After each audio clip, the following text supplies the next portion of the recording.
and Quaker Pop Rice. The breakfast cereal shot from guns.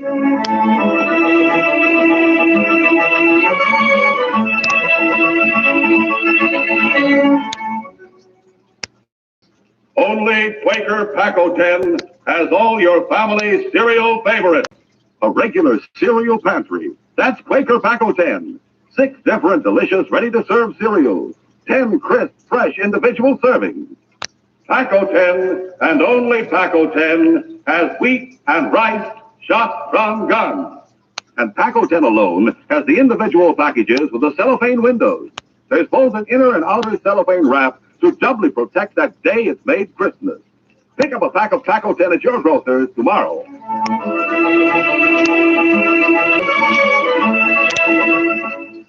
Listen tomorrow at the same time to the Green Hornet. Brought to you by the drink that makes you feel fresh again. Delicious Orange Crush.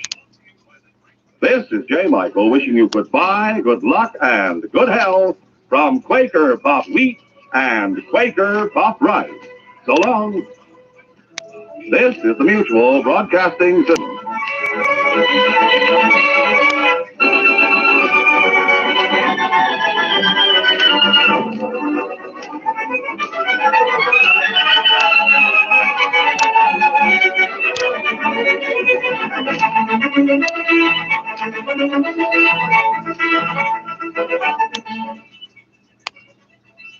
You're listening to Chin AM 1540, the voice of multicultural Toronto, bringing you the latest updates on COVID-19. Stay informed, stay safe, and stay tuned to Chin Radio AM 1540. From Hollywood, it's time now for John Lund as Johnny Dollar. Ed Quigley, Johnny. Are you free? You mean am I available? Yeah. What's up, Ed? Remember Mark San Antonio? The bootlegger? Yeah, sure. What about him? Well, somebody got him this morning. Shot him to death in St. Petersburg, Florida. Oh, yeah? Great Eastern Fidelity set up a trust years ago for San Antonio's daughter. They want a full report before they come across. I see. They know who killed him yet or why? Not a thing, Johnny, just that he's dead. When can you leave? As soon as I can get a plane. Good.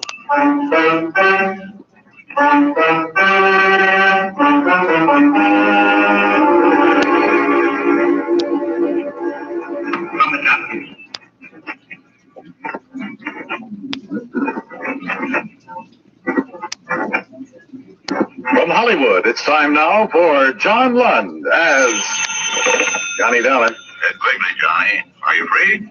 You mean am I available? Yeah. What's up, Ed? Remember Mark San Antonio? The bootlegger?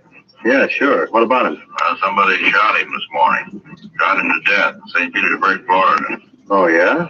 Great Eastern Fidelity set up a trust 2 years ago for San Antonio's daughter. They want a full report before they come across. I see. They know who killed him yet or why? Not a thing, Johnny, just that he's dead. When can you leave? As soon as I can get a plane. Good.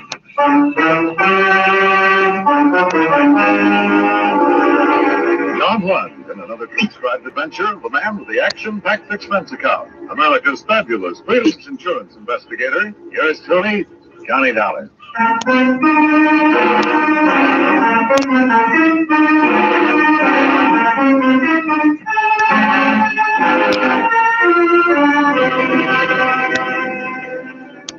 Expense account submitted by Special Investigator Johnny Dollar to Home Office, Great Eastern Fidelity and Life Insurance Corporation, 6th and Jordan Avenue, Hartford, Connecticut. The following is an accounting of expenditures during my investigation of the San Antonio matter. Expense account item 1, $162.03. Transportation and incidentals, Hartford to St. Petersburg, Florida. I arrived exactly 10 hours after I received a call from Ed Quigley. The rainy weather there was as bad, if not worse, than the weather I just left. I checked in at the St. Petersburg Hotel, shaved, showered, had a meal, and started in. My first contact was a police officer, Lieutenant Benjamin by name. A big, swarthy man who seemed to know what he was about.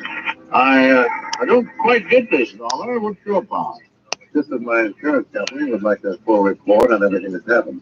Oh, you mean a report different from what we had? Yeah, that's not it, Lieutenant. Well, it's their dough. They can spend it any way they want it. What can I do for you? Well, maybe we can help each other, Lieutenant. You'll sort of let me tag along and see what's what on the case. We'll see. Well, San Antonio bought a big place over on the south end of town 11 years ago, just after he was released from Alcatraz. He's lived there since. Quiet, minding his own business, keeping his nose out of trouble. Yeah, so I understand. As long as a man does that, even a man with a background like San Antonio, as long as a man does that, we don't bother him, he doesn't bother us. Well, today was the first peek we ever got out of it. What happened? Seems at 6 o'clock this morning, he phoned into the station and said that somebody was watching his house. Well, had a look around and told the officers that 2 men had been hanging around the front of his house, but they got away just before the car showed up. Can you give a description? Yeah, both about 6 feet, dark, wore dark overcoats and hats. San Antonio didn't recognize either of them. The officers put the description on the air and tried to find them, but they didn't have any luck. Now, San Antonio wasn't the kind of a bird to get excited about a couple of guys taking out his place. He pretty well He pretty well knew how to take care of himself and handle trouble. Yeah, but you say that he hadn't been in trouble or asked for any around here. That's right, too. And I'm sure he didn't want any either. So his call was treated like any other prowler call. We investigated, didn't find anything, and promised to keep our eyes open. The cook came on duty about 8:30. She went in the kitchen, made him some breakfast, took it up to his room. You found him dead. He'd been shot twice with a Luger. The lab has the slugs now, the close-range jobs. Oh, here. From our coroner. Oh, thanks. You say he was in the house alone all night? Yeah, that's right. How about the neighbors? Anybody hear anything or see anybody? Well, we talked to the people who live in the house on the right side of him. They heard nothing. The one on the left is vacant. Across the street, no one was of any help. My men are still trying to find a milkman or a paper boy or somebody like that who might be able to give us some information. Yeah, it'll all take a while, I'm afraid. Yeah. Well, then the surest bet is the 2 men that San Antonio reported watching his house. Well, that's about it. Wish we could find them somewhere. What about the cook? She just worked their days fixing his meals and taking care of him. San Antonio must have been past 60. He was 67. I guess he was beginning to show a little tread. Man who's lived the kind of life he has and done the things he's done is bound to show some wear and wants some rest sometime in his life. According to her, he spent his days painting. Painting? Yeah. Mark San Antonio? Every room in the house covered with pictures he's done these last 2 years. Oil, pretty good, too. And when he wasn't painting, he was listening to records, all kinds of heavy stuff in the way of music around the place. Now, I can hardly figure a bootlegger like San Antonio thinking of anything like music and art. Hardly ever. Yeah. Well, and all the time he was in action running booze up in New York and getting himself in trouble with the tax people, he was bound to step on a lot of toes and get himself a lot of enemies. The kind of people who wouldn't forget. You talk to him much? Oh, yes. Now and then I'd meet him on the street or in the store. He seemed pretty gentled up. How did he live? Apparently he saved something from the old days. A house he paid for in cash. The bank in New York used to send him a statement every month. I suppose he had some arrangement with them. Well, that's about it so far. I see. Well, I sure appreciate the information. Okay. When I get any more, I'll let you know. I don't think this will be an easy one. No, I wouldn't think so, Lieutenant. Crime Lab's still working on some of the stuff in his room. Maybe we'll get something there. Say, do you mind if I talk to that cook? Oh, that's your privilege, dollar. Her name's Wilson. She's staying at the San Antonio house during all this. Okay. San Antonio's daughter blew into town this afternoon. She's at the house, too. What did she have to say? Oh, nothing. She didn't even know Mark San Antonio was her father until your insurance company told her. Didn't know? No. She's been living in Philadelphia all these years with an aunt. All very legitimate. The girl's been using the name Randall. Edith Randall.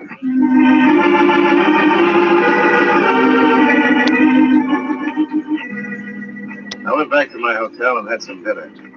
After that, I put in a phone call to Hartford and talked to Ed Quigley about the conditions of the trust fund set up by the insurance company.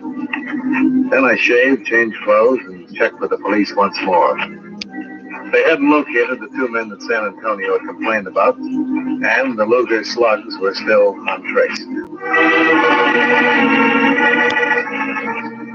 Expense account item 2, $2. Cab fare from my hotel to San Antonio's house. A gravel path led up to the residence.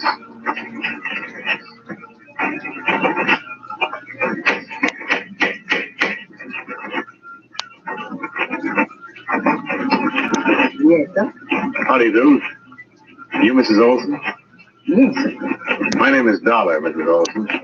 I'm from the Great Eastern Fidelity people. I'd like to talk to you, if I may. About Mr. San Antonio? Yes. Not right now, Mr. Dollar, some other time. Well, if you prefer it that way, Mrs. Olson, the sooner we make up a report. What happened? We have.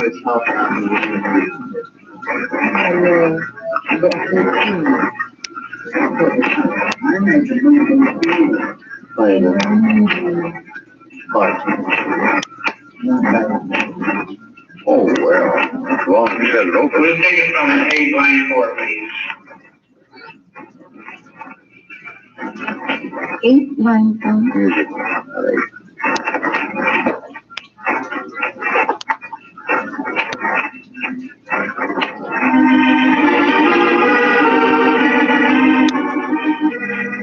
I went back to my hotel and had some dinner.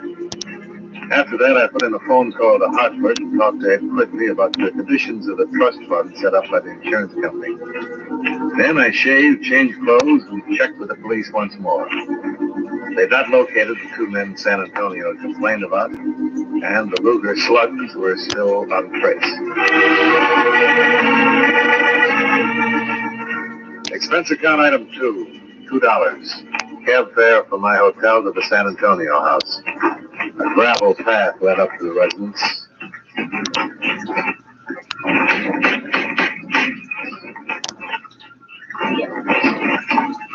Yes, sir. How do you do? You Mrs. Olson? Yes, sir. My name is Dollar, Mrs. Olson. I'm from the Great Eastern Fidelity people. I'd like to talk to you, if I may. About Mr. San Antonio? Yes. Yeah, not right now, Mr. Dollar. Some other time. Well, you'd prefer it that way, Mrs. Olson. But the sooner we make up a report, the sooner we can finish what we have to do. I know, sir. And I would talk to you, but this has been a tremendously hard day here. I mean, Mr. San Antonio's death and all of those policemen about him. Now, Miss San Antonio, Miss Randall here and all. You suppose I could speak with Miss Randall? Oh, I don't think so, sir. She's not peaceable. All of these things are quite shocks to her. I see. Well, then I guess my trip out here tonight was for nothing. If you come tomorrow, Mr. Dollar, please, I'll speak with you tomorrow. Miss Olson? Yes, Miss Randall. Who is it? It's Mr. Dollar. He's from the insurance company. Insurance company? Yes. I'd like to talk to him, Mrs. Olson. The woman who stood at the base of the Iron Hill stairway was tall and dark-eyed. She came toward me smiling, doing a frank, wide, happy mouth.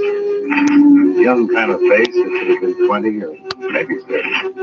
Mrs. Olson excused herself, and we were alone.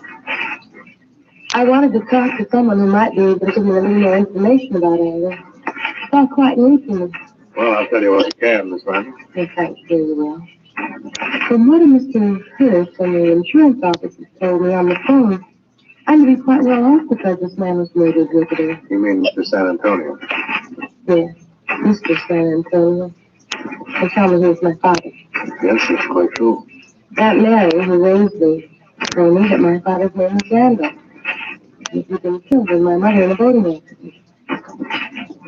It's been difficult for him over the years to keep that secret. Well, perhaps she thought it the best thing.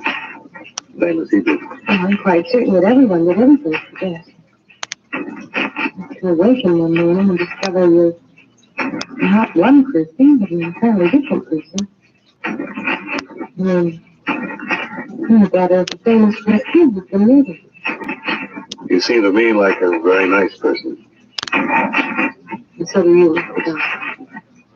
Will you tell me all about this? Well, this is all part of it, Miss Randall. Let's see, you're 26 now, is that right? That is. Well, 26 years ago, your father was on trial for income tax evasion.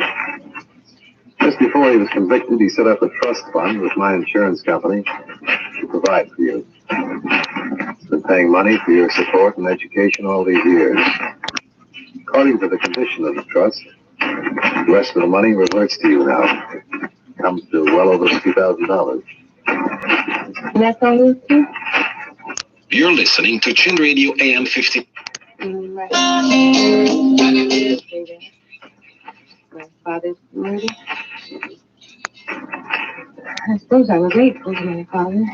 I suppose I should be grateful. I can't say that I'm particularly sorry about his death any more than I would be if anything had being died violently somewhere. I suppose their life treats us sometimes. It's very strange. You know, you somehow made me feel comfortable in this house. May I offer you a drink? It was strange for me, too, because I felt comfortable in the house. Over the drinks, we talked with Mark San Antonio. I told her what I knew of his life, his activities up to the time he was sent to Alcatraz. She told me how she'd been reared, far removed from anything that might have connected her in any way with the San Antonio name. Altogether, it was a revealing conversation for both of us. She'd never imagined any part of the kind of life her father had lived. And I never imagined that it was possible for anyone to get away from a man like San Antonio. The road, Johnny? All right. How long will you be in prison for this thing? All this is straightened out. You mean you'll be here until we find out who did it? Mm-hmm. How about you? I really don't know. I really don't even know why I came here exactly. I wanted to see what it looked like. What kind of life we got here. Did you see it? No. I said I can, I want to. But I have seen the kind of a life you have. He's just an ordinary man, like me. Have you noticed the pictures you painted? Mm-hmm. May I ask you something? Oh, yes. How do you feel about him now? Is this for your report? For myself. Since you've been here, in these last 2 hours, I've begun to think of him for what he was. My father, I mean. I'd like to know why he was killed and who did it. Will I see you again? I hope so. Edith. Yes. I hope so very much. Will I?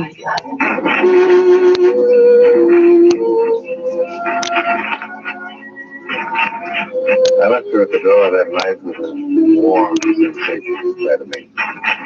Something I certainly hadn't expected in the routine business of investigating a murder case.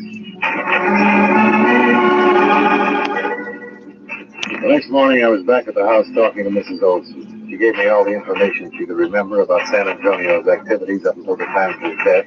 The same information she'd given the police. All of it accurate, but lacking in any possible clues to the identity of his slayer or slayers. I had breakfast with Edith there, and then went back downtown to spend a solid 12 hours in the company of Lieutenant Benjamin, who had still not located or identified the two mysterious men. However, there were other developments. Hey, this may be something. Oh? San Antonio's partner in the old days, Palalici, was murdered in Newark last night. You mean Palalici? That's the one. Any details? No, just that he was shot to death with a Luger. When the slugs taken from San Antonio's body were compared with those that killed Palalici, and were proved to have been fired from the same gun, the case took on new proportions. Every available bit of information regarding the two ex-big shots of the 20s was located, read, and reread. It meant activity in such cities as St. Louis, Chicago, New Orleans, and Buffalo. But no new information as to the identity of the killer. Johnny. Hey, what is it? You're shaking. Oh, you? Oh, please. I suppose I'm being a terrible fool about Johnny. But they've been after me all day. She sort of thing. A newspaper thing that wants me to write my personal story of the brother of my St. Antonio. Very Christmas daughter of mine. In Hollywood called. Somebody opened my picture in the paper and offered me a contract. He said he had the script on it ready.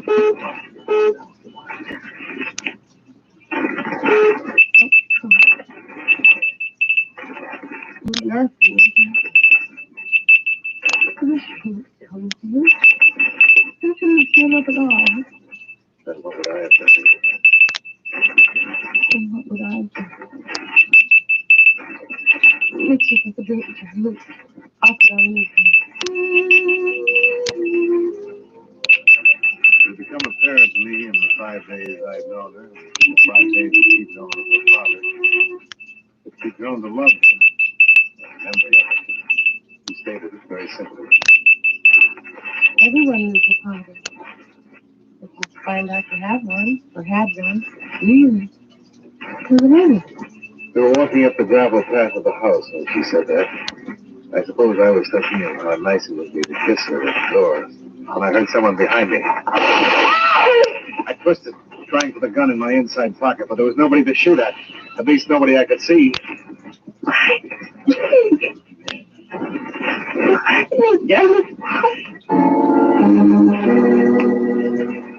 died right there. And I lowered it to the ground.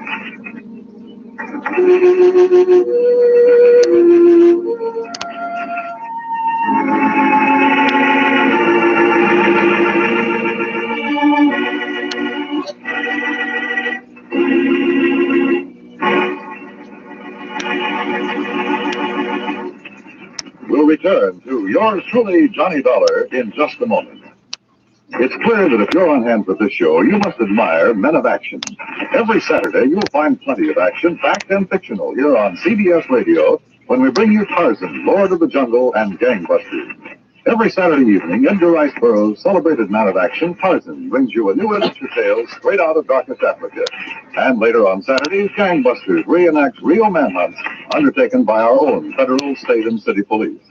Be listening tomorrow evening when Tarzan and Gangbusters come your way on most of these same stations. Presented by CBS Radio.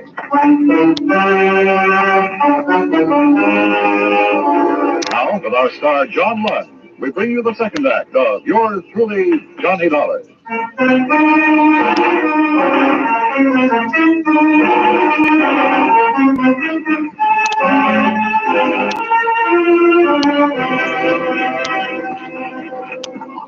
Ten seconds after Edith Randall died in my arms, I was stumbling down the gravel path that led from the house to the road.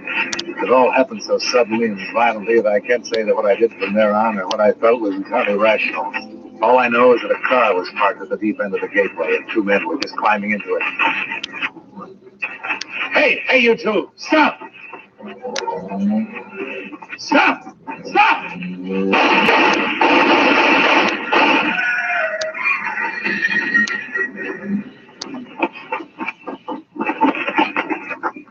Get out of there.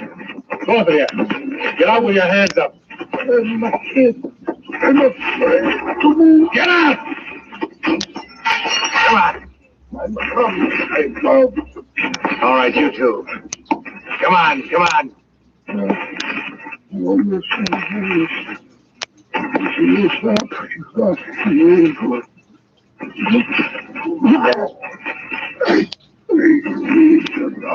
Stay where you are.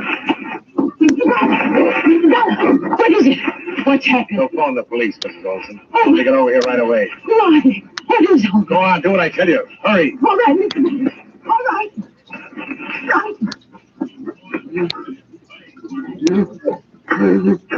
Right. What's your name? Federico. Who's he? Was my brother. Giovanni. And the doctor.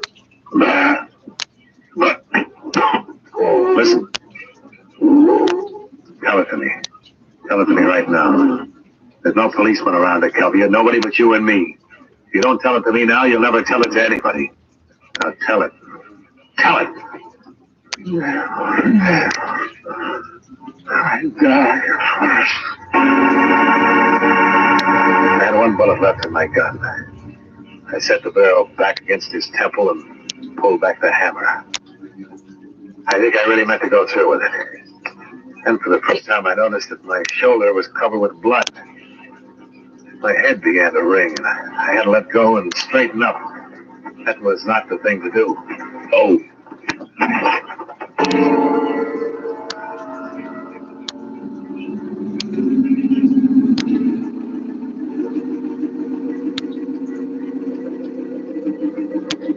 Hello there, Dollar.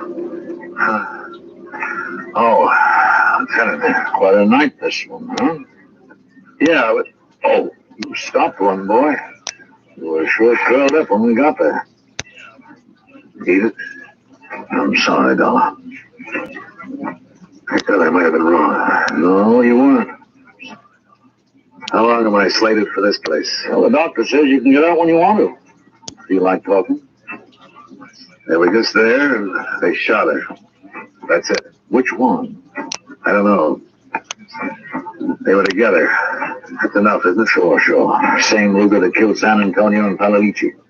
They're trying to pin it down a little more. We can't get much out of the one that's left. Let me ask him some questions, Lieutenant. Easy, I know how you feel about her. Just lie back there now. Did he say anything at all? No, nothing more than his name and his brother's name. Found papers on him that say that from New York, police in New York are looking him up right now. So far, they haven't been able to find any connection with San Antonio. People like San Antonio and Palalici make enemies, but that girl doesn't figure. And those two flew here from New York just to get her. Yeah. Dollar, you talked to her a lot in these last few days. What'd she say? Nothing that has anything to do with this. You know yourself, she didn't even know who her father was till he got killed. Well, that could have been an act. No, it wasn't. I knew her well enough to tell you that. You know, why would they gun her down? Why the trip? That Rico boy you're holding in the jail hospital has the answer. Get it from him. We will, Dollar. We will. Oh, come on. Just a minute. Sure.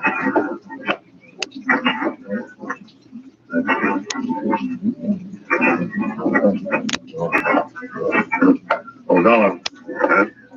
Maybe I spoke too soon. Rico died 5 minutes ago.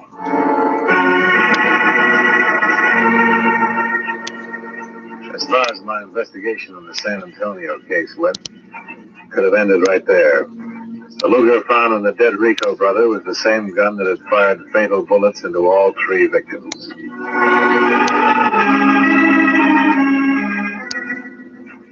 I got my release from the hospital and late that afternoon walked into Lieutenant Benjamin's office.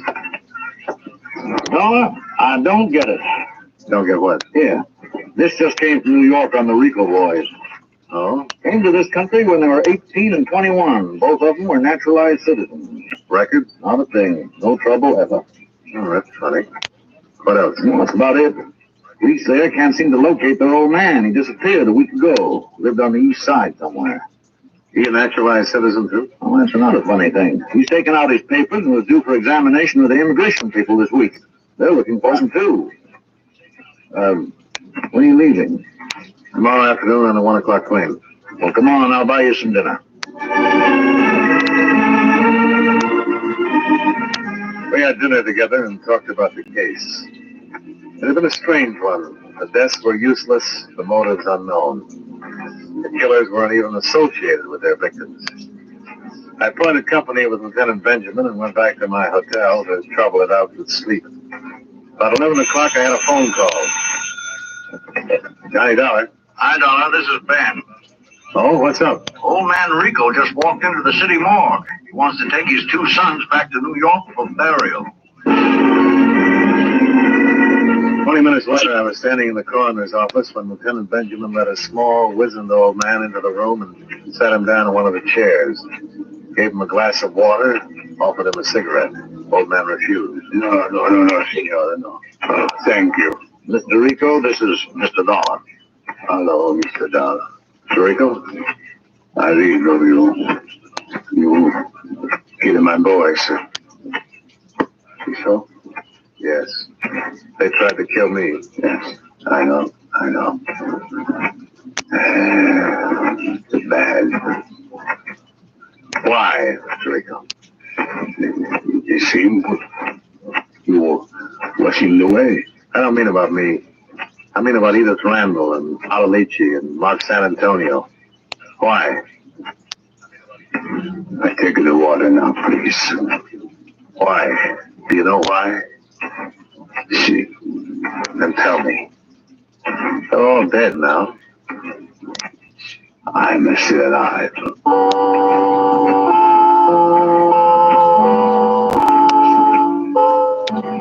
Pietro Rico was held in custody for the immigration officials.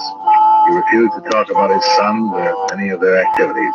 He just stayed in his jail cell, silent, non-committal to all visitors, including the chaplain. And I suppose we never have gotten the story of it, except that the will of Mark San Antonio disclosed that before her marriage to him, his wife's name had been Maria Rico. More questions, Mr. Don? No, I've got some answers. Mark San Antonio's wife was your daughter, wasn't she? Wasn't she? See, Was that all you have to say? I don't talk. Well, then I do, Mr. Rico. Because your daughter had a daughter. A lovely, wonderful daughter. With your two sons killed. I happen to know that girl. She had to die too. Why? Alalici, San Antonio, and her. They had to die. All are bad. All of us are bad at one time or another. Who made them die? You? See, Who gave you the right? I'm the father.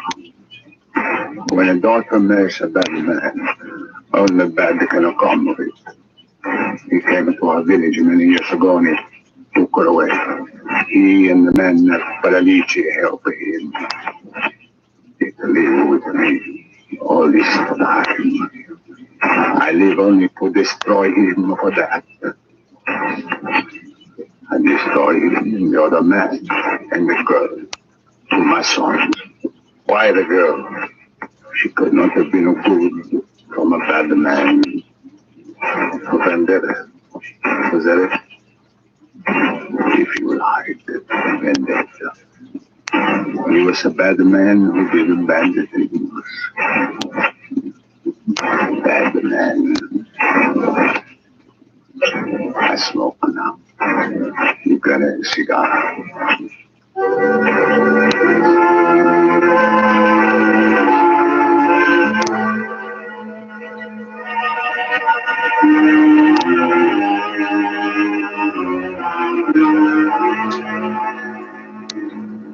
The disposition of old Pietro Rico is up to the immigration authorities.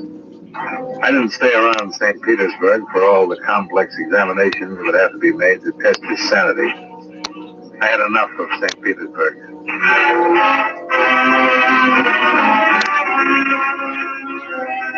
Expense account, item 3, hotel and board, $79.30. Item 4, hospital, $168.13. Item 5, same as item 1, transportation back to Hartford.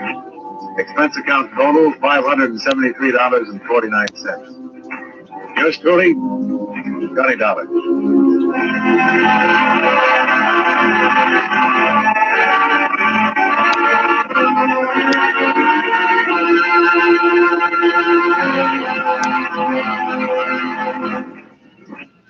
Yours truly, Johnny Dollar, stars John Lund in the title role and is written by E. Jack Newman with music by Eddie Dunstetter.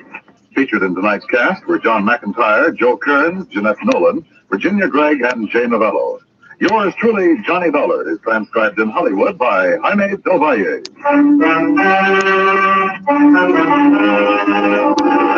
This is Dan Gummerly inviting you to join us next week at this time when John Lund returns as yours truly, Johnny Dollar.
Around Dodge City and in the territory on west, there's just one way to handle the killers and the spoilers, and that's with a U.S. Marshal and the smell of gun smoke.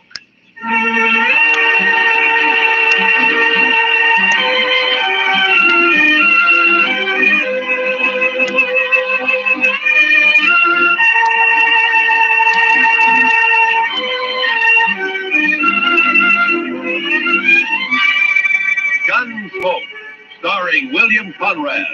The story of the violence that moved west with young America. The story of a man who moved with it. Matt Dillon, United States Marshal.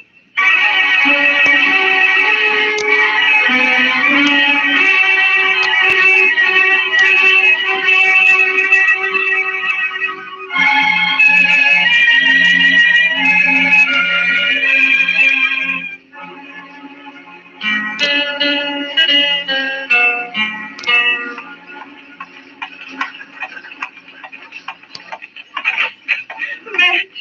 Oh, Matt! Jeannie, what's the matter? Good morning, Miss Wells. Good morning, Chester. Matt, I've got to talk to you. Sure. Chester. You folks will have to excuse me. I can't be puttering around the office all day. I'll be in the back if you want me. Yeah. Matt, he's here in Dodge City. I just saw him. He came in on the morning train. You mean Ed Beaudry? Yes. It's been 4 years, Matt. I'd begun to hope he'd forget. Hope he wouldn't find us. From what you've told me, Beaudry doesn't sound like a man who ever forgets. He's come here looking for Bert. To kill him, he swore he would. Matt, what are we going to do? I don't know. What's Bert think about it? He doesn't know yet. He's busy at the blacksmith shop. Matt, you've got to help us. You're the only real friend we have out here. It might make it easier if I weren't, Jeannie. I'm supposed to maintain law and order in Dodge. That's my job. Doesn't leave much leeway to mix in on personal quarrels. Well, there's no quarrel. It's just that Ed Beaudry's a hot-tempered fool. Bert never did anything to him. He married you, didn't he? A woman has a right to change her mind, Matt. Maybe Beaudry doesn't think so. Matt, you promised me once in Louisville. Yeah. Yeah, I know. All right, Jeannie, go on home and don't say anything to Bert. I'll talk to Beaudry. Thank you. I'll never forget it. Goodbye, Matt.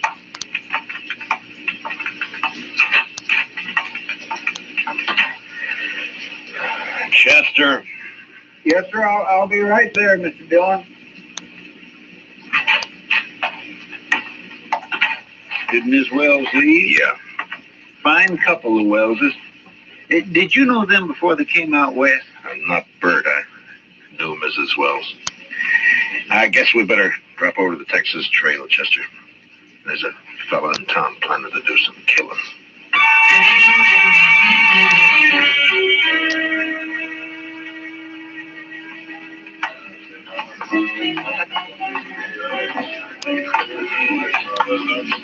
Matt, been a long time. Hiya, Kitty. Hello, Chester. Miss Kitty? Come sit down, Matt. Tell me about things. I can't right now, Kitty. We're looking for a fella. Thought he might have come in here. Sooner or later, they all do. Stranger, Matt? Yeah. Came in on the morning train. His name's Ed Beaudry. Oh, him. There, the bar, Matt. Third from the end, next to Tulsa Jim Nixon. He's buying Irish whiskey for everybody. Thank you, Kitty. Come on, Chester. Yes, sir. Watch yourself, Matt. Yeah, sure, Kitty. I'll see you later. All right, bartender, set up another round of Jamesons for the house.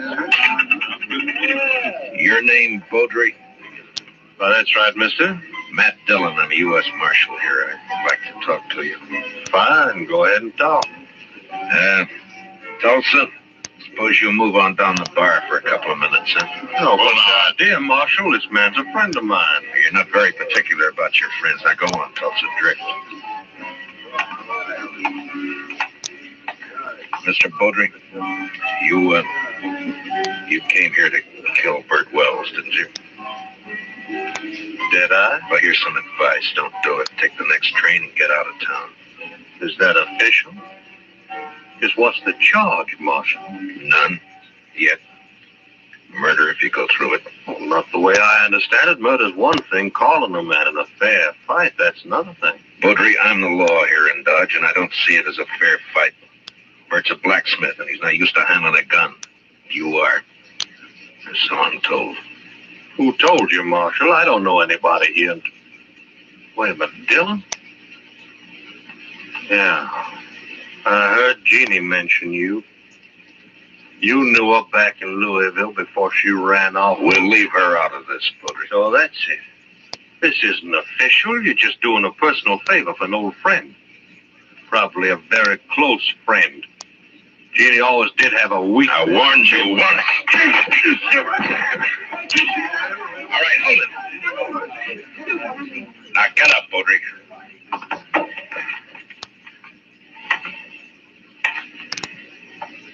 That was a mistake, Dillon. Now I'll have to kill you, too. I'm not a blacksmith, Beaudry. I'll look you up just as soon as I've finished with Bert Wells. If you kill Bert, you won't have to look me up.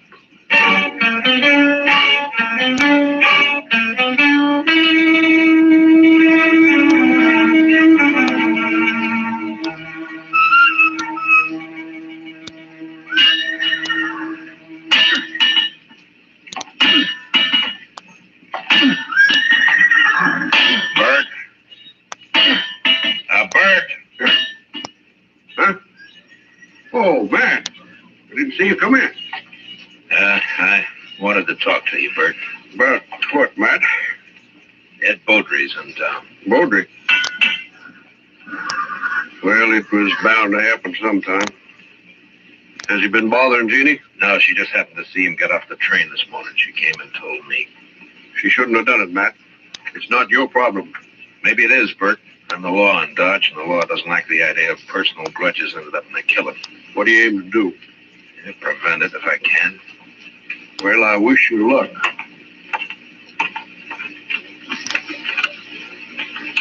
You haven't worn that gun for 2 years, Bert. Why start now? I've got no choice, Matt. You know that. You mean you got no chance? Now, if you let Beaudry call a showdown, he'll kill you. Maybe. Look, Bert, why don't you take to the prairie, hold up for a week or so while I figure some way of running Beaudry out of town, huh? Would you do it, Matt? Hide out and let somebody else do your fighting for you? Well, what I'd That's do is... beside the point, Bert. Jeannie. There's a law against killing. It's Matt's job to enforce it. If you went away, there wouldn't be any fight. Wouldn't be much honor either, Jeannie. Man can't run and still call himself a man. He can run from a mad dog, and that's what Ed Beaudry is. He never had any claim on me. Appears he thought he did. Matt, you know where Beaudry stands? I talked to him in the Texas Trail. He probably took one of the rooms upstairs. Like to walk over there with me? Well, if that's the way you want it. No, Bert, you... I'll get my hat. Be right with you. Bert, you've got to stop it. Yeah? How? I don't know. But there must be something you can do. Yeah, there is. The way it's shaping up, I can probably arrest the survivor.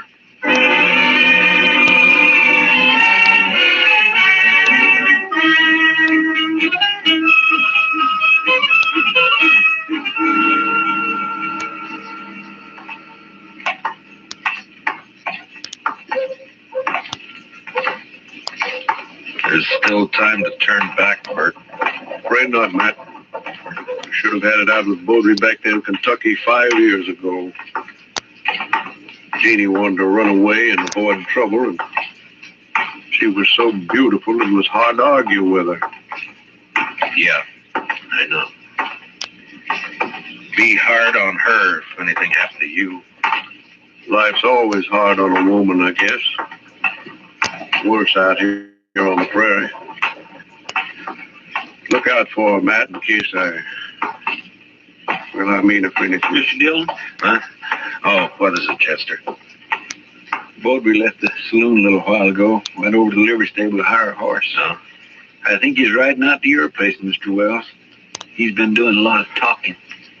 Jeannie will be there alone, Matt. I better get back home. Won't be necessary. Here comes Beaudry now. I won't draw unless he does, Matt. Heads up, Chester. Yes, sir.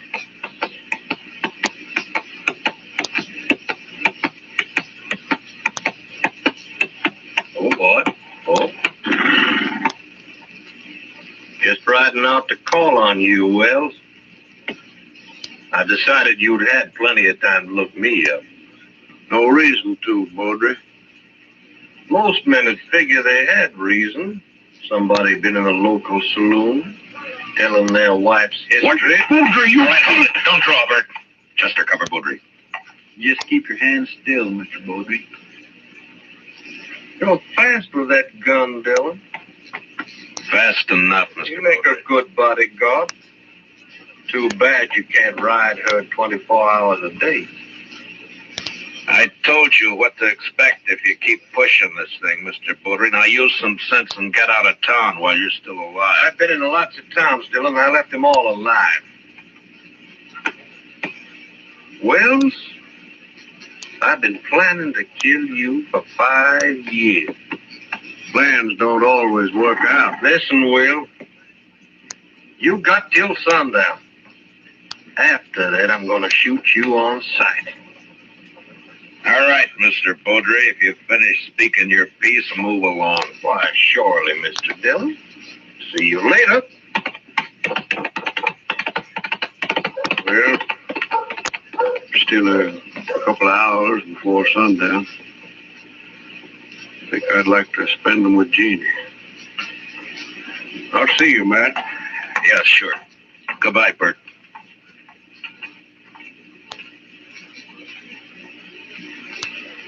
I declare I just can't see any way of stopping it, Mr. Dillon. I can't either. I'd sure hate to be in Bert Wells' shoes. I'd hate worse to be in Beaudry's. He'll never submit to arrest. Chester, I'm going to have to kill him.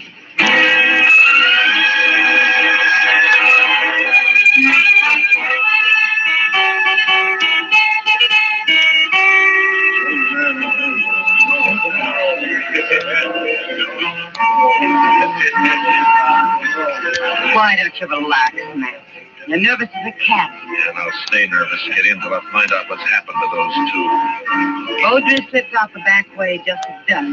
Piano player saw him. Yeah. Bert pulled the same trick. I had a couple of boys watching the blacksmith shop, but he managed to give them the slip. There's nothing you can do now, Matt. Another killing. And you in the middle again. Why, Matt? Why do you do it? It's a job, Kitty. Somebody's got to do it. But why you? There are other things in life if you look around for them. Well, maybe I will someday. Will you look my way, Matt? Well, Matt, I brought my kid. All prepared. Where are the victims? No victims yet, Doc. You're jumping the gun. And I understand it's going to be a real showdown. The boys at the bar are offering 2-1 on Beaudry. That's about the odds I figured the shooting really starts. Oh, it'll start all right. Oh, there's not a thing in the world can stop it. Yeah. Chester, what are you doing in here? I told you to watch that street. Yes, sir, I know you did. The fight's as likely to start out there as any place else. No, sir, Mr. Dillon. I guess there's not going to be any fight. What? They just found Beaudry lying in an alley down the block. Matt. Somebody sneaked up behind him with a hammer. He's sure dead.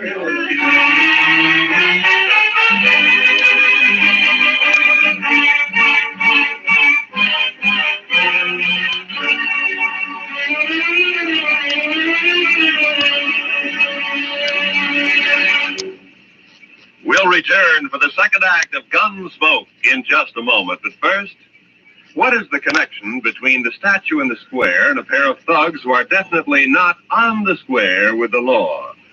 Tonight on Gangbusters, hear the complete details of this exciting case taken from actual police files.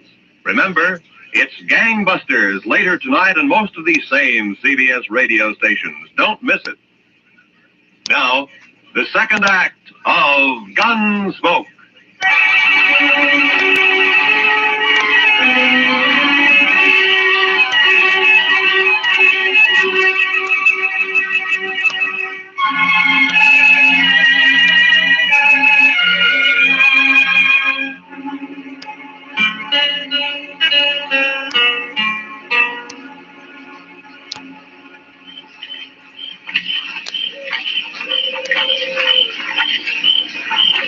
No light showing around the house, Mr. Dillon.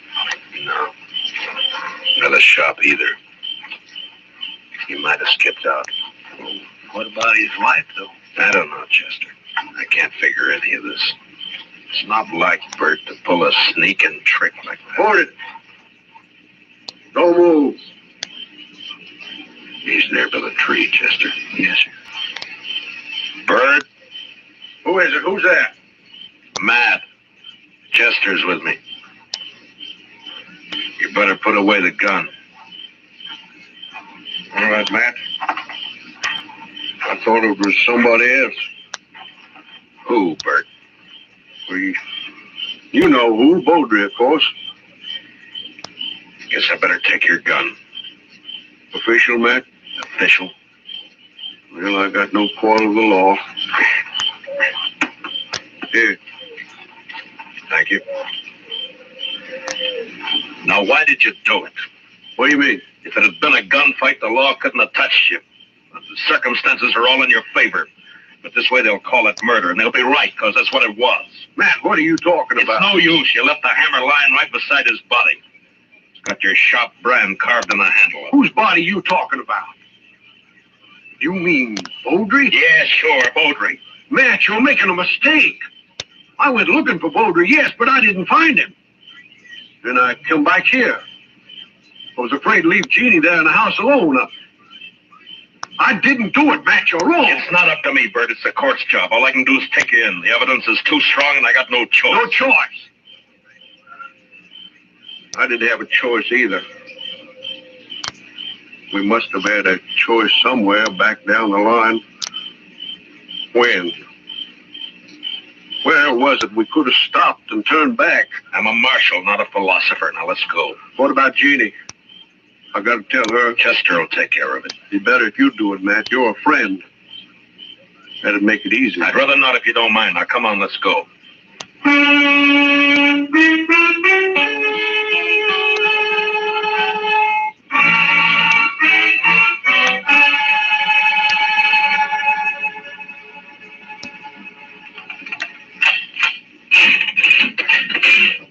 All right, Bert, step inside. 4 years we've been friends, Matt. I never thought it would come to this. Neither did I. You said you didn't find any money on him. It could have been robbery. Or made to look like robbery. But either way, there's nothing I can do. Now, you better step inside.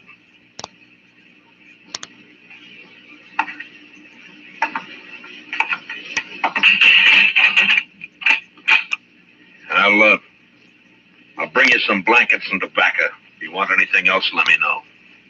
Wish I knew how Jeannie was taking it. She'll be all right. She's a fine girl. Matt, look out for her, will you? Bert, a man's job is one thing, friendship's another. This prairie country is rough and tough and wild at the best. And without the law, nobody could survive in it. And that means putting friendship aside sometimes. But a man still doesn't forget. Yeah, I'll look out for her. Thanks, Matt. I'll see you later.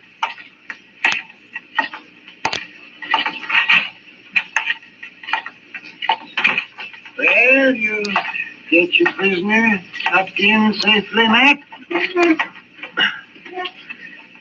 What about Beaudry? He's dead. Absolutely dead. Like I never saw anybody in the dead. Blacksmith hammer makes a mighty fine weapon. Yeah, at least for sneaking up behind. I can't figure Bert doing that's not like him. Sometimes a man changes under pressure, Doc. Yeah, I can't figure it either. What would you say his chances are? Bad. Straws all point one way. Maybe somebody's been messing with the straw stack. Who? That's a good question, man. Well, the court will ask it. Yeah, if he ever gets there. What do you mean? I just come from Texas Trail a while ago, and some of the boys are kind of riled up. They're talking real loose. The law against talking. Doubt if they aim to leave it at talking that. They figure the evidence is a little on the weak side. A court might turn Bert loose. So they're saying it's up to them. Yeah, they're just mad because they lost their source of free drink. Well, maybe so, but you better keep your eyes open. Yeah, I know that fact, Doc. They hunt in the dark and pull down stragglers. Mostly they just talk. So don't worry. Bert's in jail, and that's where he's gonna stay.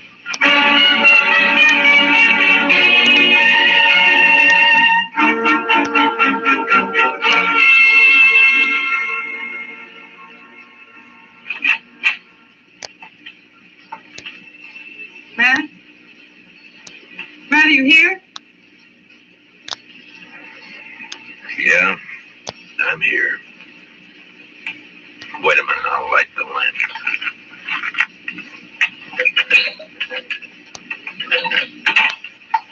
What were you doing sitting here in the dark? Yeah, just thinking, wondering. You shouldn't have come here, Jeannie. Matt, I want to see Bert. No visitors after dark. It's a jail rule. Rules don't have to be enforced. Mine do. Bert's a prisoner, same as any other prisoner. He's charged with murder. He didn't do it, Matt. It's not for me to say. But you know he didn't. You know Bert. You know he wouldn't do a thing like that. Sneak up behind a man's back in the dark. I'm not the court, Jeannie. I know. And they'll believe he did it. Yeah, the night train's coming in. Hope it's not bringing in trouble. The morning train did. Matt, I want to see Bert. I told you that you...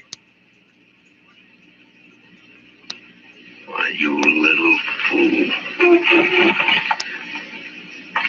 Give me the gun, Jeannie. No, I warn you, Matt. Stay back. Give me the gun. No, Matt. No, help me out. I said hand it over.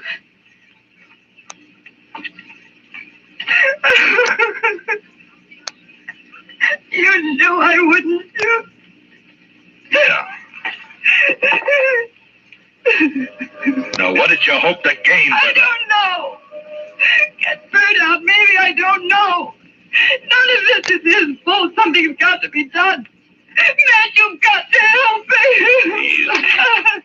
Dylan? Yeah, what is it, Chester? I just come from the Texas Trail. I think there's going to be some trouble. Trouble?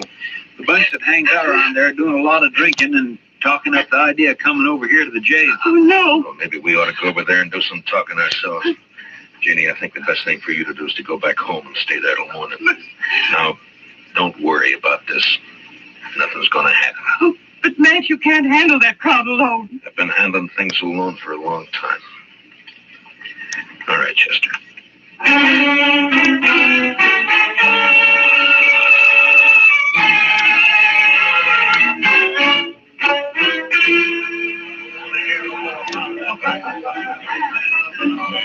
Those are Jim Nixon's, the one who's been egging them on, Mr. Dillon, over there at the end of the bar. Yeah, he struck up an acquaintance with Beaudry when he first got off the train. Guess he figures he's an old partner by now. Well, come on. Yes. Matt, wait. Later, Kitty, I got some business with the boys at the bar. That's what I mean. Talking Jim's been buying them drinks for the last 2 hours. They're in a real nasty mood. So be careful, Matt. That's all. Just be careful. Kitty, I'm the carefulest man you know. Sure, we got the law here, Dodge.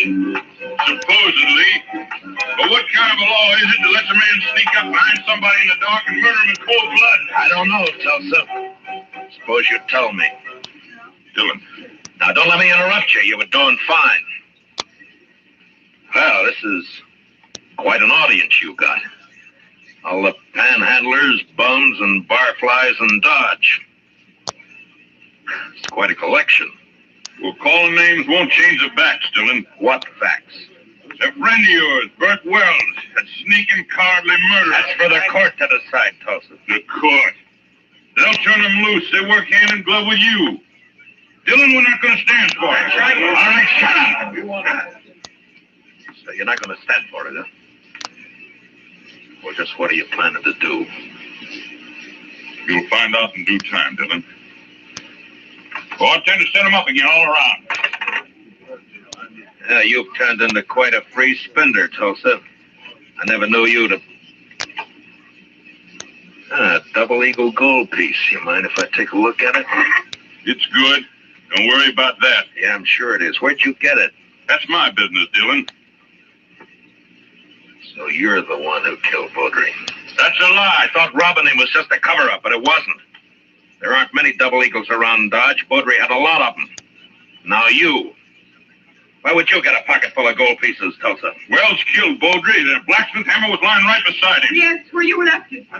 What does she mean? Tulsa Jim came into my husband's shop late this afternoon. His horse had thrown a shoe. He had plenty of chance to steal that hammer. She's lying. Where did you get the gold, Tulsa? A lie.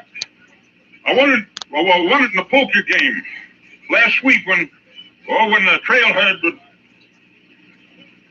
Tulsa, you're under arrest for murder. No. No, you'll never take me. All right, Doc. You better get up an inquest. Confounded matcher. You never give me any chance to practice on live people. You wouldn't know what to do with them, Doc. Well, I do get fewer complaints this way. Matt, does this mean that Bert's free? You shouldn't have come here, Jeannie. Yeah, he's free. Chester will go with you over to the jail and let him out. Thank you, Matt. Thank you for everything. You told me one time in Louisville that... Louisville? That was a long time ago and a long way off. So, goodbye, Jeannie. Goodbye, Matt.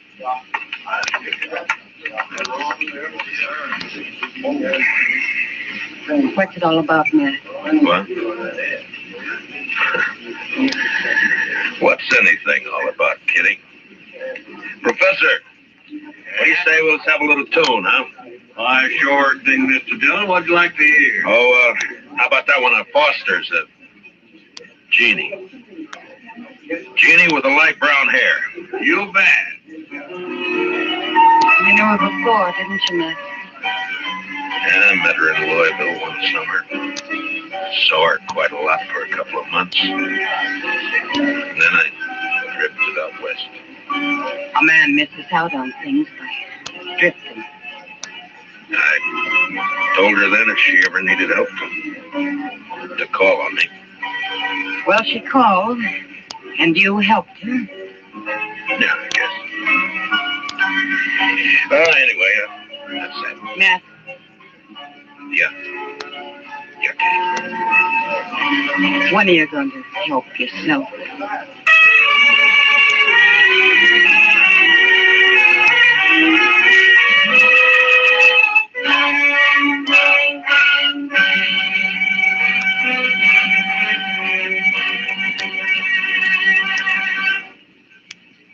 Gunsmoke, under the direction of Norman MacDonald, stars William Conrad as Matt Dillon, U.S. Marshal. Tonight's story was specially written for Gunsmoke by Les Crutchfield, with music composed and conducted by Rex Corey. Featured in our cast were Tom Tully, Lynn Allen, Larry Dobkin, Georgia Ellis, and Barney Phillips. Parley Bear is Chester, and Howard McNear is Doc. Join us again next week as Matt Dillon, U.S. Marshal, fights to bring law and order out of the wild violence of the West in Gunsmoke.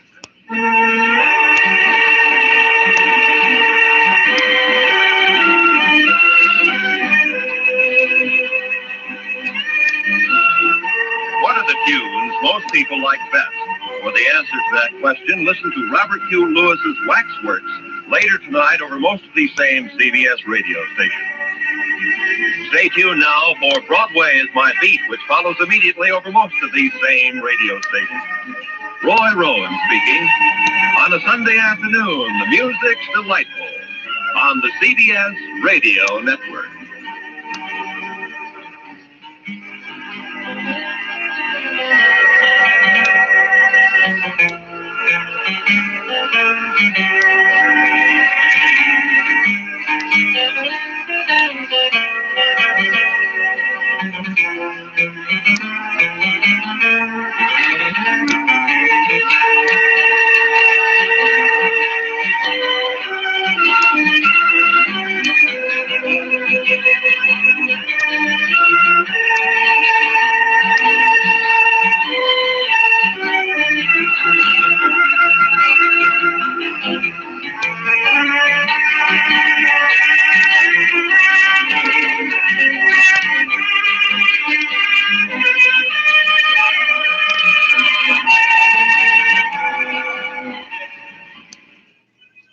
You're listening to Chin Radio AM 1540, the voice of multicultural Toronto, bringing you the latest updates on COVID-19.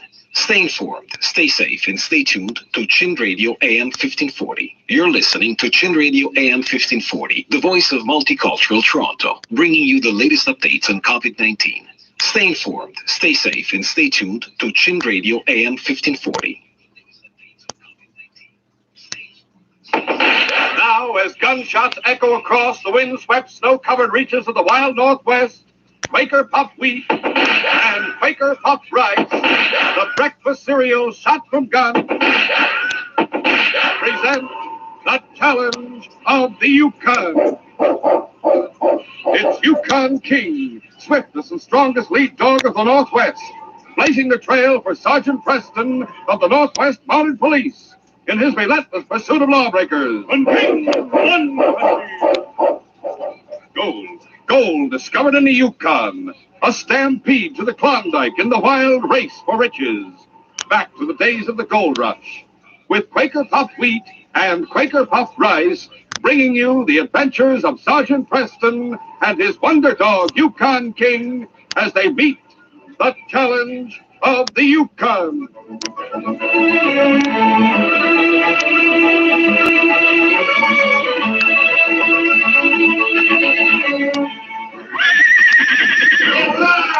Ride 'em, cowboy! Yes, sirree. Little wonder many a top-action Hollywood movie star goes for a breakfast of Quaker Puffed Rice or Quaker Puffed Wheat. These king-size, ready-to-serve premium grains of rice or wheat pack a man-sized taste wallop. They're good for you. They're shot from guns. Yes, actually exploded up to 8 times normal size to make 'em crisp and tender. Tomorrow, sure, enjoy this breakfast treat. Eat Quaker Puffed Rice or Quaker Puffed Wheat.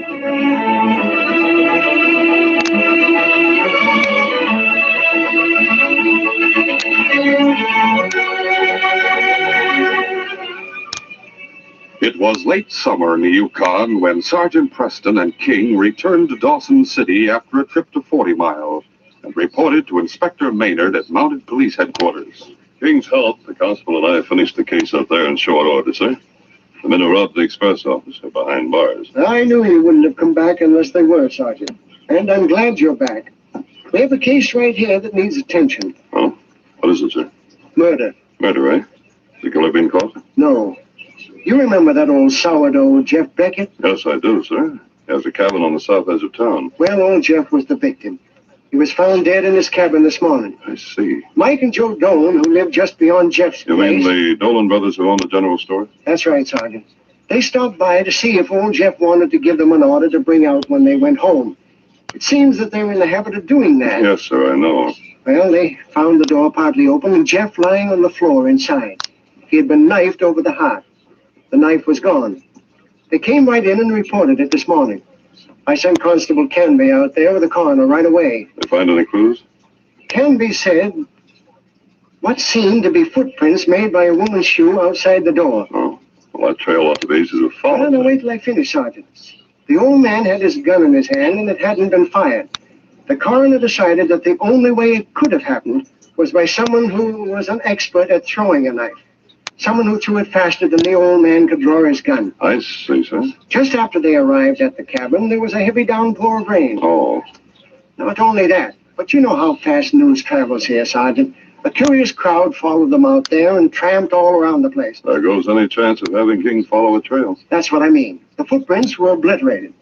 Canby is working on the case. He's making inquiries around town now. Well, perhaps he'll turn up something, sir. Do you mind if King and I go to Jeff's cabin anyhow, just have a look around? No, go right ahead, Sergeant. I want you to work in this case with Canby until you find the murderer. We'll do all we can, sir. I'll come back here after we visit the cabin. Come along, King. After leaving headquarters, Sergeant Preston, with King trotting at his side, rode out to old Jeff Beckett's cabin. As he dismounted, he looked around carefully. It's too bad we didn't get here while those footprints were undisturbed, they thought. Let's take a look inside. Entering the cabin, Sergeant Preston and King looked around, but found nothing significant. King sniffed the air, whining. Well, King, there's more than one scent in here to confuse you. Well, come on, fella. We might as well go back to headquarters. Come on. Steady, Blackie. Steady now. Get up there. A short time after Sergeant Preston left headquarters, Constable Frank Canby triumphantly entered the inspector's office with a slim young man who was wearing handcuffs. All right, Dennis, go on in. Well, what's this? I've cracked the murder case, Inspector. Here's the killer. What? Yes, sir. This is Dennis Ames, who works in the express office. I know, but what I didn't do it, I tell you. Facts are against you, Dennis. You might as well own up to the fact that you killed Jeff Beckett yesterday and made off with his gold. But I keep telling you, I didn't do it. I swear I didn't. What are the facts against him? He rode into town last night, sir. Went to the cafe. He invited everybody to have a treat on him, with him footing the bill. Yet he makes only a small salary at the express office. But I told you, went to the carnival just north of town yesterday and won that money. I found out that Jeff Beckett went to the carnival, too. They say he was showing a lot of gold around. He left early. It has nothing to do with me. You must have followed him and jumped him at his cabin. No, I didn't. That's all you have to go on. I don't see... Just a minute, Inspector, please. Last night, when he was in sort of a gay mood, Dennis Ames was showing a knife around at the cafe. I found a knife along the trail. Honest, you have to believe me. I wouldn't be showing it around if I'd use it to kill anyone, would I? You might, in the condition you were in last night. Just a minute. What about the footprints that were reported, Constable Canby? You and the coroner, as well as the two Dolans... I know, sir. They look like the footprints of a woman. But Dennis here is from Texas. He always wears those high-heel boots he has on now. They're a small size, you can see, sir. We could have mistaken his footprints for a woman's. What about the knife you spoke of? I have it here. I went by his cabin and found it there on the table. Dennis, I hate to do this, but the facts are against you. We'll have to hold you as a suspect. No, I didn't do it. I didn't. Sorry, Dennis. Come on, I'll have to lock you up. I didn't kill him, I tell you. You can't blame me. I didn't kill him. On the way back to headquarters, Sergeant Preston decided to stop off the general store. Hold on, King. Hold on. Wait here, King. Wait.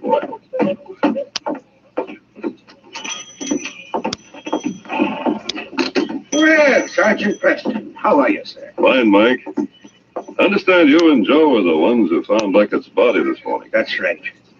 Poor old Jeff was quite a sharp, I can tell you. The coroner said he'd been dead for quite some time.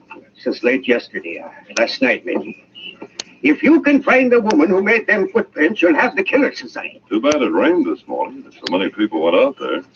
Oh, here comes Joe. He's been at the cafe. Good afternoon, Sergeant. How are you, Joe? Mike and I were just discussing the murder. Maybe it'll surprise you to know that Constable Canby caught the killer just a short time ago. What's that you say? Canby found the murderer? Well, who is she, you know? Tisn't a she, Sergeant. He just took in Dennis Ames, that young Texan fella, as the killer. Dennis Ames? Now, hold on a minute, Joe. You know as well as I do. Those were the prints of a woman's shoe we saw. Dennis wears small western boots with those high heels.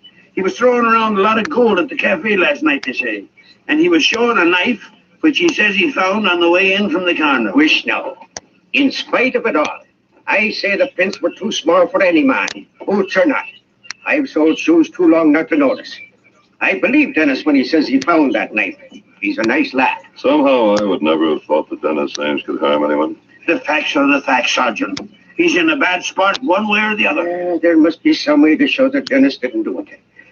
I wish I could help the lad. The only way to help Dennis Ames, Mike, is to find the killer. You still think it was a woman, eh? That I do. He says he won his gold at the carnival, and I believe him. I was at the cafe last night when he said that, but I left before he showed the knife around, like they say he did. And who's to say he didn't find that tool? The killer might have thrown it away or dropped it. It is possible. He said he found it coming from the carnival. That's right. The carnival? I wonder. Sure, and I heard several say they saw old Jeff at that carnival yesterday, with plenty of gold to spend. I see. I think I'll ride out to that carnival right now and look around. How about taking me along with you, sir? All right. Come on, Mike.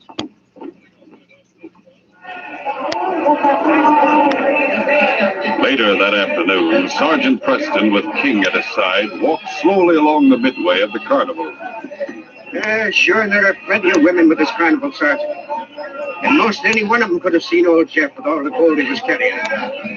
He was a great one for making a show of what he had to spend. It's difficult to know just where to start looking for the one who might have... Now, wait a minute, Mike. Let's stop here. Quiet, King. Never sold in the Yukon.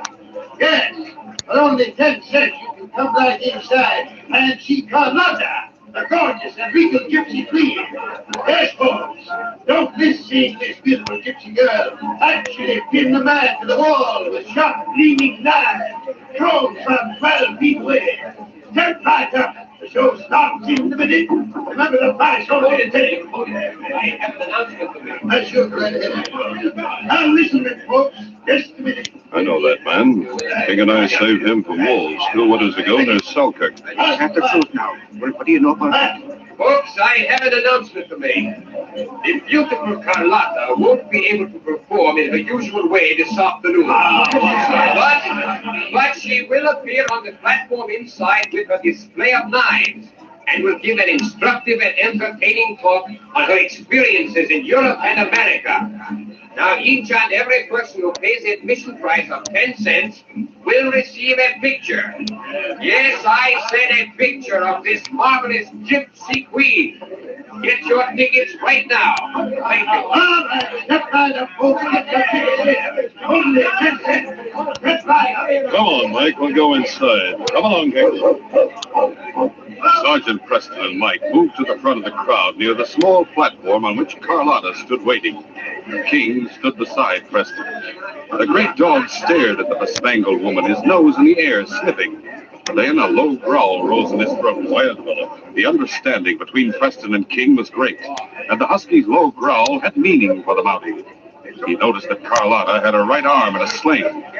The crowd quieted as she finally spoke. But this is most unfortunate that I have hurt my arm. Yesterday morning I had the bad fall, so I cannot throw the knives. But I will show them to you. I removed the cloth covering from this velvet-covered board, and so, there they are. The beautiful gleaming knives held there in the loop. Look, Mike, the bottom loop is empty. One of those knives is missing. It's preserved. Maybe someone No, Mike, I have a feeling Carlotta's the one we're looking for. For Dennis Ames' sake, we've got to prove it somehow. We'll continue our story in just a moment.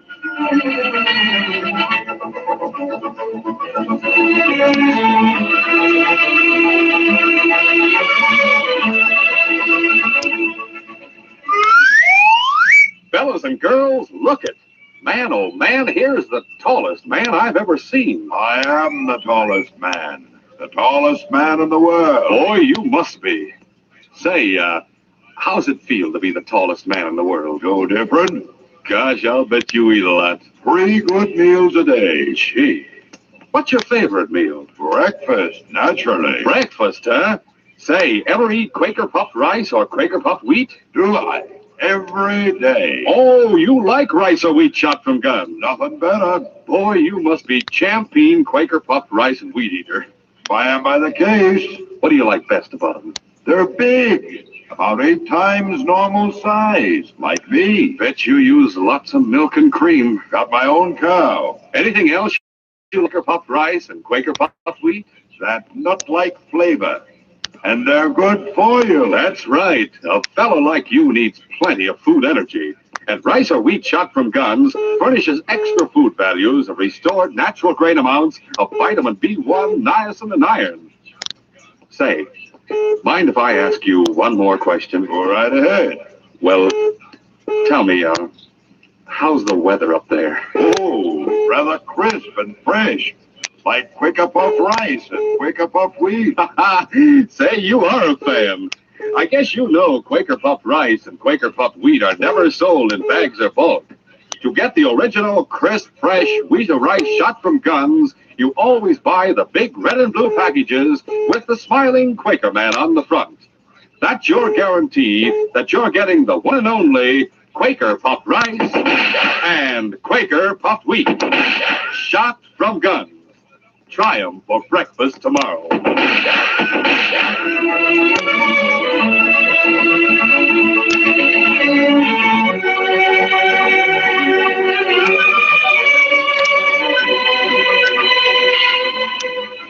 Now to continue our story.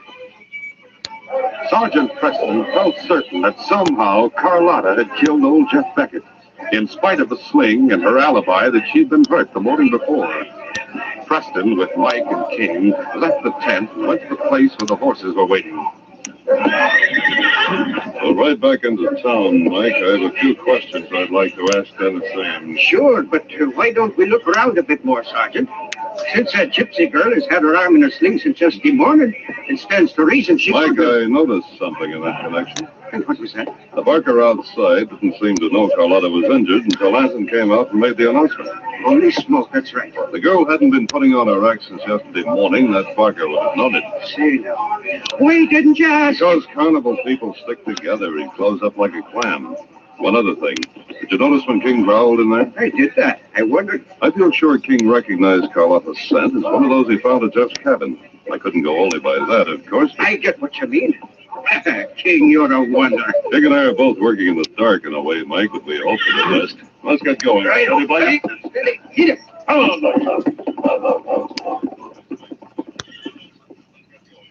Returning from the carnival grounds, Mike stopped at his store, and Sergeant Preston and King went on to police headquarters.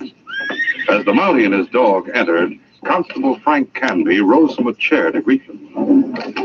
Hi, Sergeant. Hello there, King, old boy. Hello, Mike. Inspector told me you're working on the Beckett murder case, Sergeant. That's right. Well, I hate to disappoint you. I've caught the murderer already. No, Frank, you're calling a suspect, but you can't say you've caught the murderer. There's a difference, you know. Well, if you mean we haven't enough to make a case against him, I feel sure Ames will break down and confess before very long. Why should he?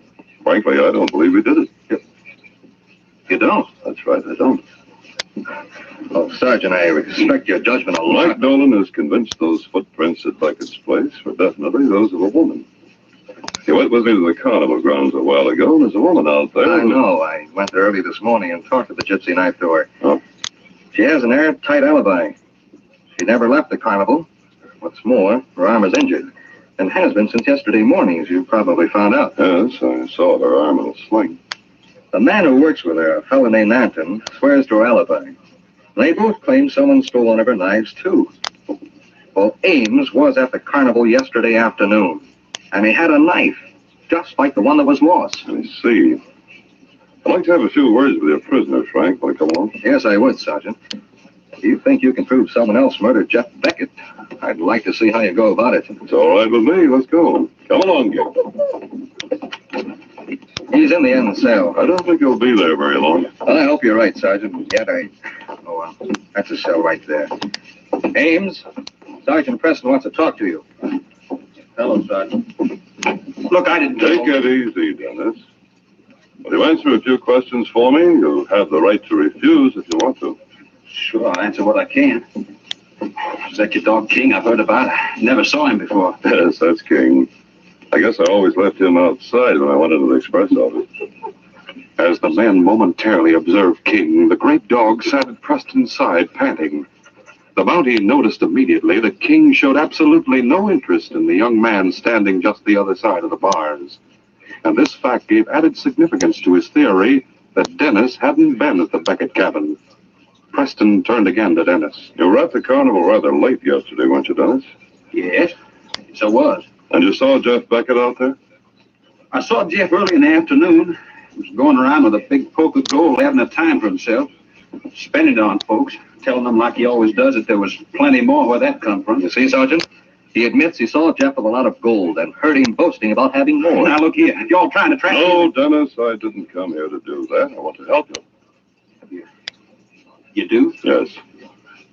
So help me, Sergeant. I wasn't anywhere near to Jeff Beckett's place. Well, you can help me find out who did go there, Dennis. Did you notice whether that gypsy girl did her knife-throwing act yesterday afternoon? Well, yeah. I went in and watched her throw those knives. Oh? Well, you wouldn't admit that to the inspector and me a while ago, Sergeant. Instead of helping Wait a yourself, minute, Frank. Didn't you tell me a moment ago you learned the girl had her arm in a sling since yesterday morning? So she couldn't throw a knife either in her act or at Jeff Beckett? Yes, that's right, but... Holy mackerel, Sergeant, what are you driving at? I think she faked that injury, Frank, and that Anton lied to help her. I believe she spotted Beckett and followed him home, and that the footprints are hers. How could that be proved? Gosh, if only you could prove it. Maybe I can. Mike and Joe Dolan would like to be in on the finish of this. Get them. Then meet me at the carnival tonight when it's closing. I think King and I have this figured out pretty well, and we'll try to get the proof we need.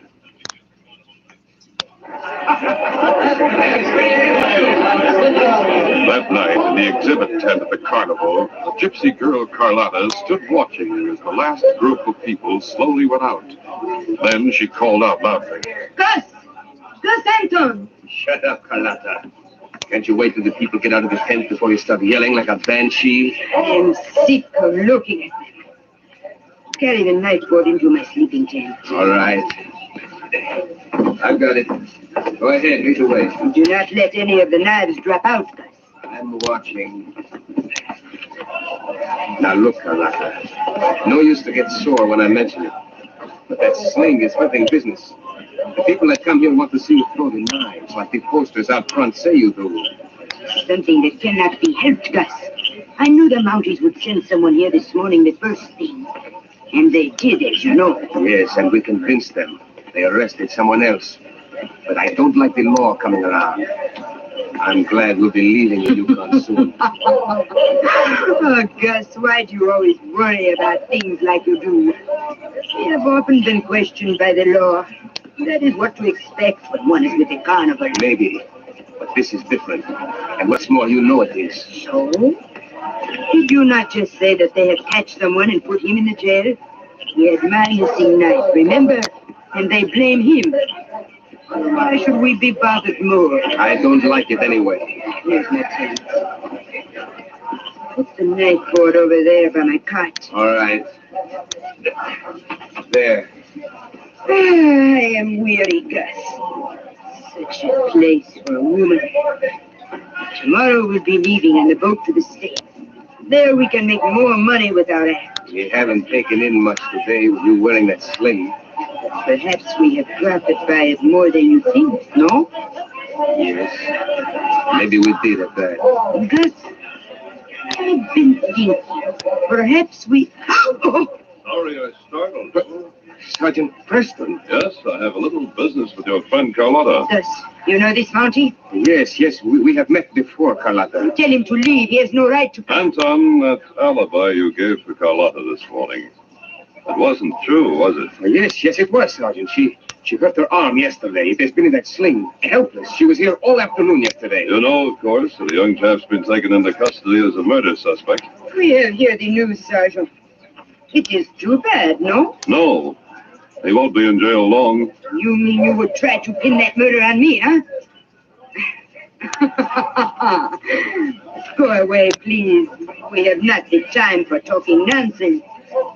I could not throw the knife, as you can see. The law is bothersome, but we in the carnival are used to it. Oh. I am not afraid of you. Carlotta, please. There's no way to talk. I am tired.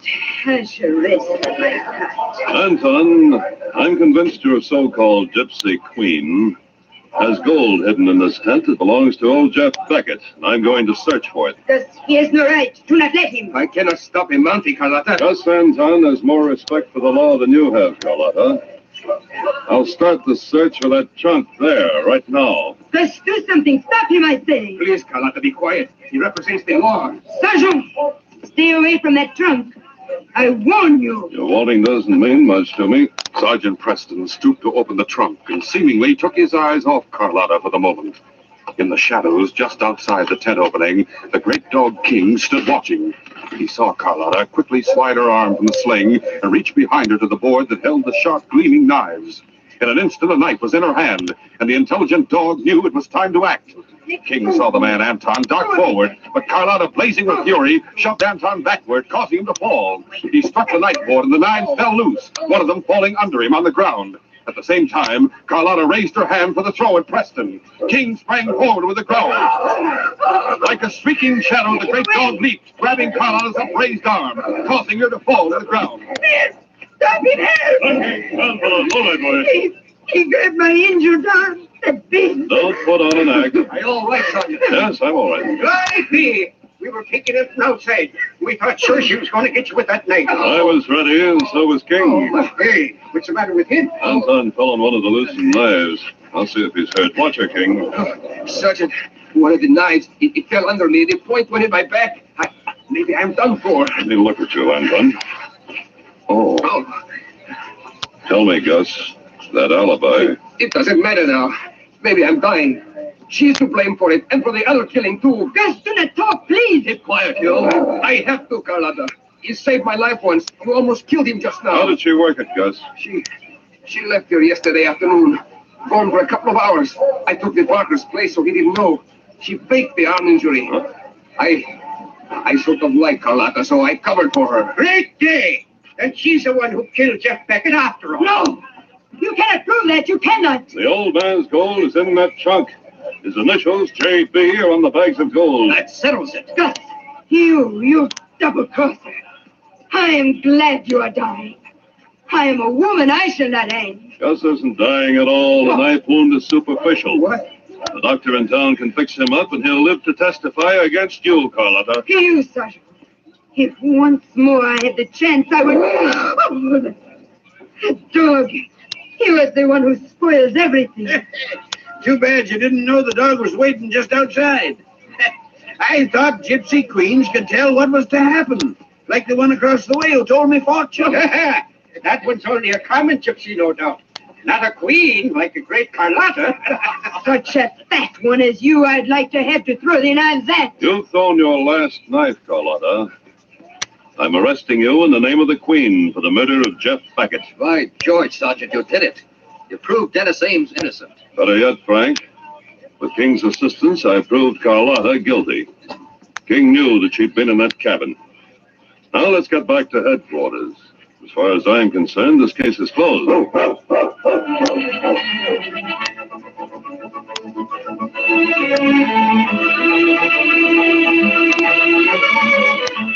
In just a moment, Sergeant Preston will give you a preview of Monday's adventure. Hear this. Listen. Whatever you do, be listening to this program Monday. Remember, fellas and girls, you're in for such a treat Monday, you'll hardly believe your ears. Quaker Puffed Wheat and Quaker Puffed Rice have a surprise for you.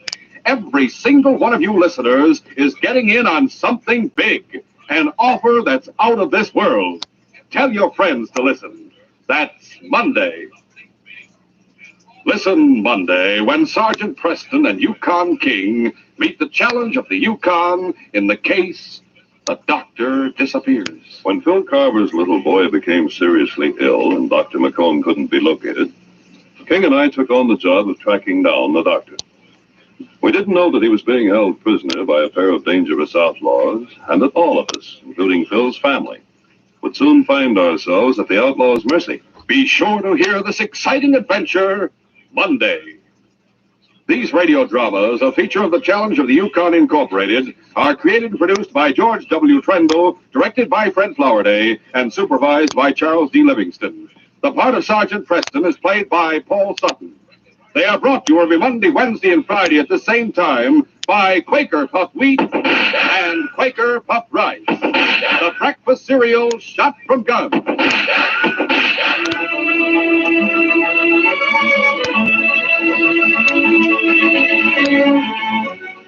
For a delicious hot breakfast, eat Quaker Oats. The giant of the cereals is Quaker Oats. Delicious, nutritious, makes you feel ambitious. The giant of the cereals is Quaker Oats. Say, boys and girls, do you want to be a star someday in sports and activities? Then start on good Quaker Oats breakfast tomorrow. Because nourishing oatmeal gives you more growth and endurance than any other whole grain cereal. Remember, Quaker and Mother's Oats are the same.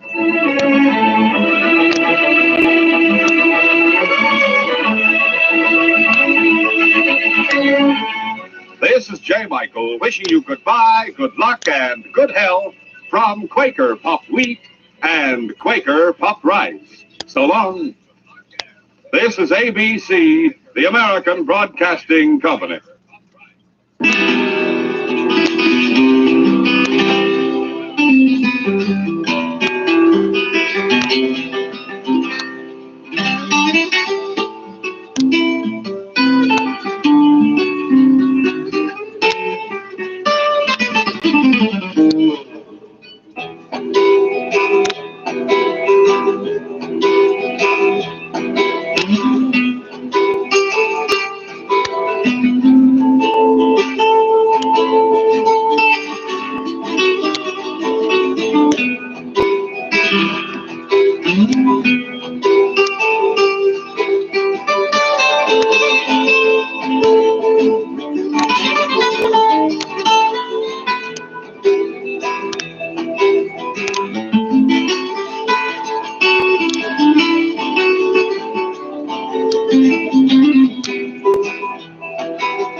You're listening to Chin Radio AM 1540, the voice of multicultural Toronto, bringing you the latest updates on COVID-19.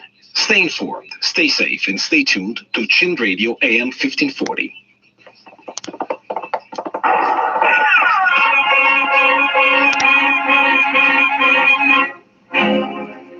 Beyond Dodge City and in the territory on West, there's just one way to handle the killers and the spoilers, and that's with a U.S. Marshal and the smell of gun smoke.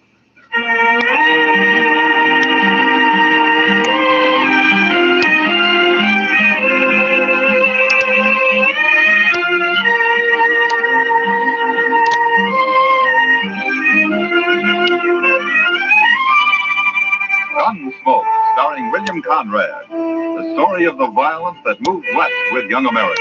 The story of a man who moved with it. Matt Dillon, United States Marshal.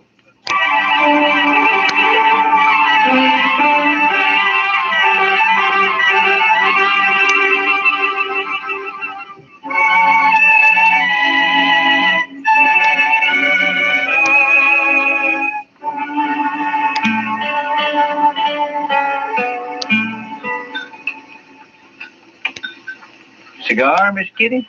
You know I don't smoke in public, Chester. Oh, excuse me. Mr. Dillon? Thanks, Chester. Yeah, I believe I will. You know, for a Cowtown restaurant, this place serves the toughest steak I ever ate. Oh, you should have had the calf fries, Kitty. Next time, I certainly will. Hey, that reminds me, when are we going fishing, Mr. Dillon? You said last week we might take a day off soon. All right. How about now, this afternoon? You mean it? Well, sure. You want to go, Kitty? Oh, thanks, Matt, but there's a new girl at the Texas Trail. I told her I'd help her make a dress today. I'm late now. Huh? Well, I'll have to drop by the office first, Chester. All right. If you want any help eating those fish, let me know. You know how to cook catfish? You bet I do. We'll be around then. Hey, Mr. Dillon, look at those men down there by the jail. Huh? Now, what's so curious about a wagon load of buffalo hides, I wonder? Maybe they got a white one. If they have, I want it. See you later, Matt. Chester. Go on, Miss Kitty.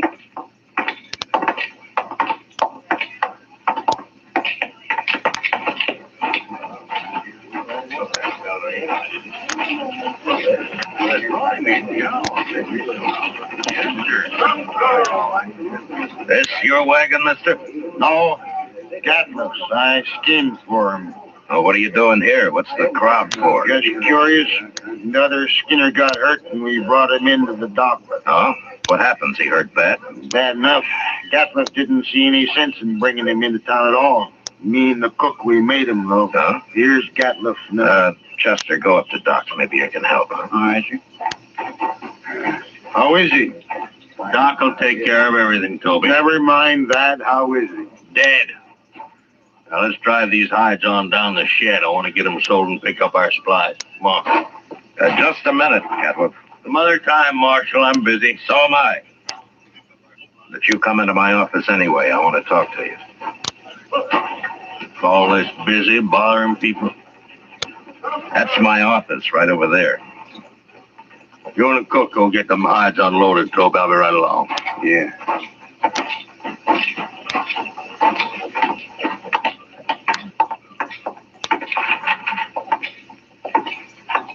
Now, what do you want, Marshal? You and you around here, Gatliff? Any log in it? It depends. What happened to your Skinner? Billy? He hurt himself, that's all. He's dead, isn't he? Yeah, he's dead. Look, Gatliff, anything you don't want to tell me, I can ask Doc about. There's nothing to tell, Marshal. He got hurt and he died, that's all. When did he get hurt? Last night. And why didn't you bring him in last night?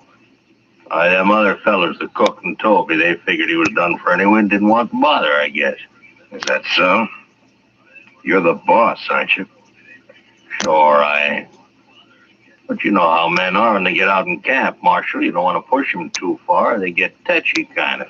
What happened to him, Gatliff? How'd he get hurt? I don't rightly know, Marshal. He was alone in camp. When we got there, he'd gone and burnt himself. Burned? Burned with what? Hot lead, Marshal. Spilt it all over him. Oh, you mean lead for bullets? Huh? That's it. Cooking up lead in a fry pan. That was one of Billy's chores, to make my bullets. He always was a mite clumsy. He sure messed himself up this time. There must have been a lot of lead. 50, 60 pound, I reckon. Oh, there you are, Mr. Gatliff.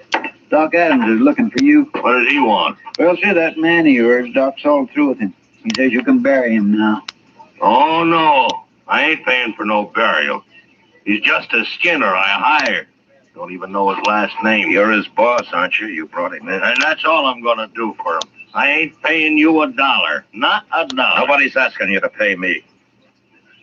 But you can't just leave the man in Doc's office. Somebody's got to bury him. He's just a bum who worked for me. He's not my father. Oh, all the stingy Hold it, Chuck. things I... All right, Gatliff. We'll take care of him. You can go now. He caused me trouble enough. I don't want to hear any more about him ever. Well, that's about the most unfeeling man I ever did come across. What about that scanner, Chester? Tell me. Oh, I swear it was terrible, Mr. Dillon. He was burned all over his head and his face and across his chest. Doc said he don't know how that fellow lived as long as he did. Could he talk? Doc told me he couldn't say a word. Well, how do you suppose it happened? Why, hot lead. Had a whole pan full of it, from what I hear. Yeah, 50 or 60 pounds of it. That much? Well, I can believe it. I can't. What man's going to pick up 60 pounds of molten lead and spill it in his own face? That's the most stupid story I ever heard. Well, say now, I hadn't thought of that. Mr. Dillon, you're right. Of course, there's another way it could have happened. What's that? Somebody could have pushed his face down into it. Oh, my goodness. Who? I don't know. Gatliff, or maybe Toby. You know where Toby went? Well, no, I don't. But him and the cook probably went over to the Alphaganza to drink up their wages. All right. Go do something about burying that man, Chester, will you? I'll be back later. All right, I'll tend to it.